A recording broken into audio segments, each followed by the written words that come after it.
നമസ്കാരം. മലയാളി വാർത്തയിലേക്ക് സ്വാഗതം. CMRL എക്സാലോജിക് മാസപ്പടി കേസിൽ പ്രതിപക്ഷ നേതാവ് പിണറായി വിജയന്റെ മകൾ വീണ വിജയൻ വീണ്ടും ഇഡിക്ക് മുന്നിൽ ഹാജരായി. ഈ മാസം 29-ന് ഹാജരാകാമെന്ന് അറിയിച്ചിരുന്നുവെങ്കിലും തികച്ചും അപ്രതീക്ഷിതമായിട്ടാണ് 25-ന് വ്യാഴാഴ്ച തന്നെ വീണ ഇഡിയുടെ മുന്നിലെത്തിയത്. രാഷ്ട്രീയ വൃത്തങ്ങളിൽ വലിയ ചർച്ചകൾക്കാണ് വഴിവെച്ചിരിക്കുന്നത്. 29-ന് നിയമസഭാ സമ്മേളനം ആരംഭിക്കാനിരിക്കെ ആ സമയത്ത് ചോദ്യം ചെയ്യൽ നടന്നാൽ സഭയിൽ ഈ വിഷയം സർക്കാരിനെതിരെ വലിയ ആയുധമാക്കാൻ ഭരണപക്ഷം ശ്രമിക്കുമെന്ന് ഭയന്നാണ് ഈ തിടുക്കത്തിന് പിന്നിലെന്നാണ് വിലയിരുത്തൽ.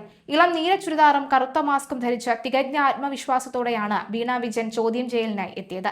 നേരത്തെ 29-ന് ഹാജരാകാനാണ് ഇഡി നിർദ്ദേശിച്ചിരുന്നതെങ്കിലും പെരുന്നാൾ അവധി ദിനമായ 25-ന് തന്നെ അവർ ഹാജരായത് ഏവരെയും ഞെട്ടിച്ചു. പെരുന്നാൾ അവധി കലണ്ടറിൽ മാത്രമേ ഉള്ളൂ. പക്ഷേ സംസ്ഥാനത്ത് പെരുന്നാളിന്റെ അവധി ആഘോഷിക്കുന്നത് നാളെയാണ്. നിയമസഭയിൽ ചോദ്യം ചെയ്യൽ രാഷ്ട്രീയം നിറയുന്നത് ഒഴിവാക്കാൻ പെരുന്നാൾ അവധി ദിനത്തിലെ ഈ നിർണായക നീക്കം സഹായിക്കുമെന്നാണ് രാഷ്ട്രീയ നിരീക്ഷകർ കരുതുന്നത്. SFIO serious fraud investigation office കുറ്റപത്രത്തിന്റെ ഭാഗമായുള്ള 134 സുപ്രധാന രേഖകൾ അടുത്തിടെയാണ് ഇഡിക്ക് ലഭിച്ചത്. ഈ രേഖകൾ കൂടി മുൻനിർത്തിയായിരിക്കും വീണയുടെ ചോദ്യം ചെയ്യൽ. ജൂൺ 17 നടത്തിയ ചോദ്യം ചെയ്യലിന്റെ തുടർച്ചയായാണ് ഇന്നത്തെ നടപടികൾ. ആദ്യം ചോദ്യം ചെയ്യലിൽ പല രേഖകളും ഹാജരാക്കാൻ കൂടുതൽ സാവകാശം വേണമെന്ന് വീണ ആവശ്യപ്പെട്ടിരുന്നു. ഇതിന്റെ അടിസ്ഥാനത്തിലാണ് ചോദ്യം ചെയ്യൽ നീട്ടിയത്.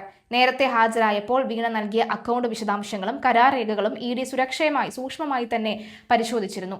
ഇതിന്റെ തുടർച്ചയായി തിരുവനന്തപുരത്തെ സ്വകാര്യ ബാങ്കിലെ ലോക്കർ അടക്കം തുറന്നുള്ള പരിശോധനകൾ നടന്നു. വീണയുടെ ചോദ്യം ചെയ്യലിന് പിന്നാലെ CMRL, എംപവർ ഇന്ത്യ ക്യാപിറ്റലിൽ എന്നീ കമ്പനികളുടെ ഡയറക്ടർമാരായ കർത്ത കുടുംബത്തെയും ഇഡി ചോദ്യം ചെയ്തിരുന്നു. ഈ മൊഴികളുടെ കൂടി അടിസ്ഥാനത്തിലാണ് തുടർന്നുള്ള നടപടികൾ. മുൻ മന്ത്രി മുഹമ്മദ് റിയാസിന്റെ ഭാര്യ കൂടിയായ വീണ വിജയന് ഈ ചോദ്യം ചെയ്യൽ വലിയൊരു അഗ്നിപരീക്ഷയാണ്. SFIO കണ്ടെത്തിയ നിർണായക വിവരങ്ങൾ ഇഡിയുടെ പക്കലുള്ളതിനാൽ ചോദ്യം ചെയ്യലിൽ വീണയ്ക്ക് കടുത്ത സമ്മർദ്ദം നേരിടേണ്ടി വരും.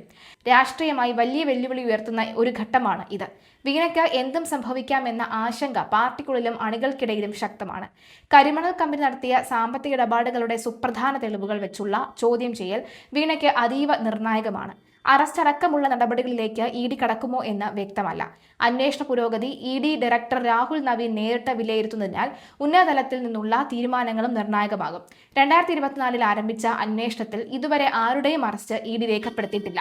നിയമസഭാ സമ്മേളനം നടന്നതിനാൽ തന്നെ വീണയുടെ അച്ഛന് പിണറായി വിജയൻ തന്ത്രപരമായ പ്രതിരോധമായാണ് ഈ മുൻകൂട്ടിയുള്ള ഹാജരാക്കലിനെ വിലയിരുത്തുന്നത്.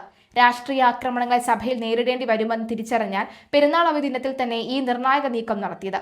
എന്തായാലും ഈ ചോദ്യം ചെയ്യലിന് ശേഷം ഇഡി സ്വീകരിക്കുന്ന നിലപാട് കേരള രാഷ്ട്രീയത്തിൽ വലിയ വഴിത്തിരിവാകും.